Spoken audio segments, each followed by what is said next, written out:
All right, guys. So, welcome back to Lean Brothers. We've had a lot of questions asking about the barcodes that get put on our parts.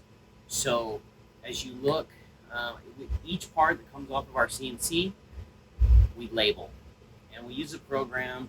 We use Cabinet Vision for all of our cabinets, so we use labelit for the labeling. So, if you look at the screen here, you can see this is our label station.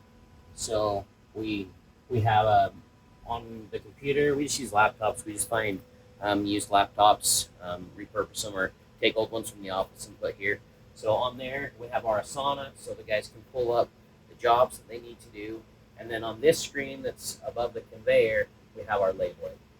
And so each of these parts is part of a nest that comes off.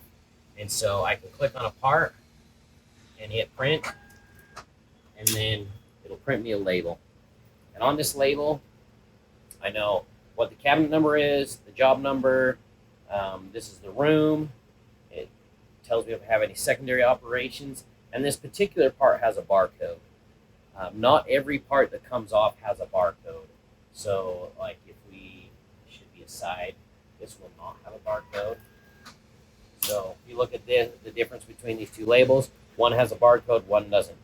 So what the barcode tells us is that this has another operation, and this is a drilling operation that will drill conifer mat holes, and this side has dowels in it. And so the guys, when they see a barcode, they know they automatically need to go over to our drill and dowel machine, our D200, and they'll do the horizontal boring on the part. So that's what we do with our barcodes. We don't barcode every single thing and scan everything and scan every part. We really don't have a problem with losing parts. That's one of the things that I think is great about Lean and about processes. And I've been talking to Brad Carnes. You know, he's the one that owns Stolback, that does our robot, and he's talked a lot about connected processes.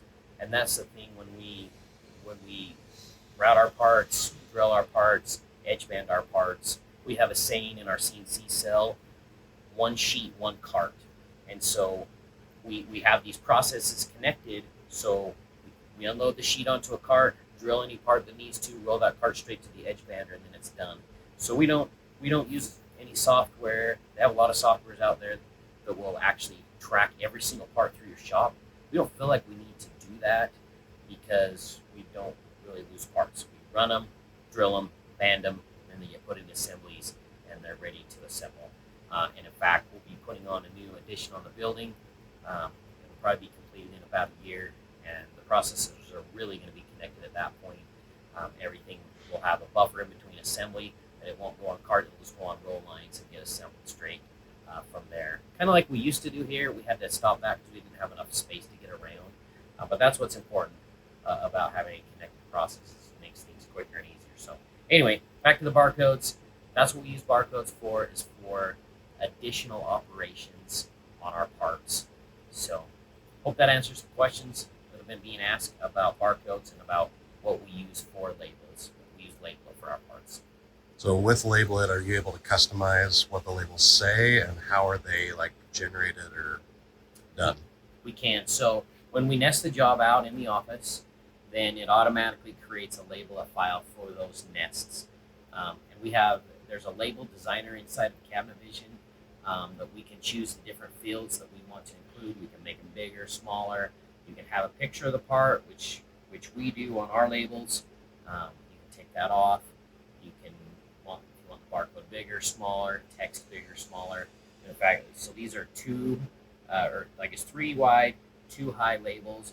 We're going to be switching to an 80 millimeter by 80 millimeter label, which is about 3 by 3, just over. So yeah, you can customize them a lot of different ways. Labelit's pretty powerful that way. It's been a great solution for us.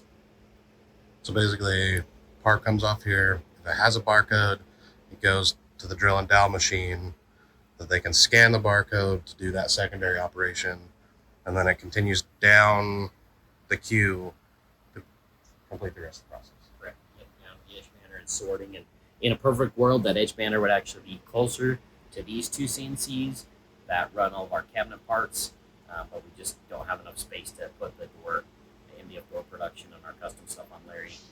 anywhere else right now. So that's why the edge bander is further.